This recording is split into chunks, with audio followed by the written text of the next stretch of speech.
Sometimes it can be a struggle to get started on a work project and you need just a bit of help to complete your tasks. Microsoft Copilot can help with this. Now, according to a recent poll, many of you said you don't have access to Copilot paid features. But that's okay because today I'm going to show you how to use the free version that comes with a standard Microsoft 365 business account. I'm going to show you how to use it step by step while we work on a sample project. We're going to ask Copilot to come up with some ideas, review a document, and write an email. Now, when I was talking to some of my community members in school, I found out that many of them didn't even realize that they had access to the free Copilot. So let's talk about how to get there. Open your favorite web browser and you're going to go to m365.cloud.microsoft.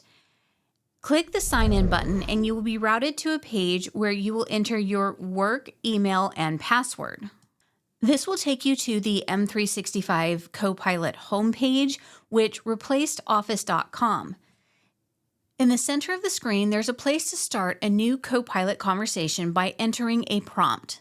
This is similar to using ChatGPT, and in fact, Copilot is built with GPT models, but with the added Microsoft security layer so that your information is not shared with public models.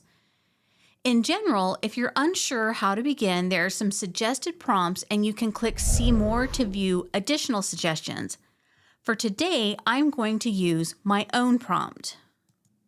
I am basically asking Copilot to review a document that I will attach so that I can ask it questions about a project that I am working on. To add the file, click the plus sign in the bottom left corner of the prompt box. You can attach from the cloud, meaning OneDrive, SharePoint, or Teams, or you can upload a file from your computer. When this option is selected, Copilot will save a copy to the OneDrive associated with your business account. When that's done, click the sideways arrow in the bottom right corner of the prompt box to start the chat. Copilot created a summary of the onboarding guide and asks what would you like to create first, and gives some suggestions based on the prompt. Looking at this, I realized that I need a day one checklist for the new employee, so that's the next prompt I will add to the chat. Keep in mind that it is important to add key details to get better results. In this example, I had to run the prompt twice because the first time I forgot to say that the checklist was for the new hire. Copilot assumed that the checklist was for the manager, but that's okay. All I needed to do was ask again with additional information. The result you see here is close to what I'm looking for, but let's say I'm not sure if all of these items can be accomplished on day one. Now I need to collaborate with a coworker to get their input. The information in the chat is not editable, so you might think that you have to copy and paste the checklist, but the good news is you don't. Instead, scroll to the bottom of the response. In the toolbar, the first icon is for Pages. Clicking this will move the checklist to a collaborative workspace supported by Loop. Now I can share the checklist and edit it. To share, go to the upper right-hand corner and click on the arrow icon. Choose Page Link. Then a little box will pop up and click on the word Settings. In my Microsoft account, share with anyone in the company is the default. However, for this scenario, I only need to get feedback from one person. Therefore, I will select the radio button next to People You Choose. Specify the name of the person or persons that should have access, in this case, Adele. Then click Apply. All I have to do is send the link to Adele and she can co-edit the page and make updates in real time. For example, instead of logging into systems, our company requires a systems access request to be submitted on day one. This change means that the new employee won't get a laptop on day one and they also won't have any passwords to check. With those updates made, it's time to go back to the Copilot chat for ideas on the next task.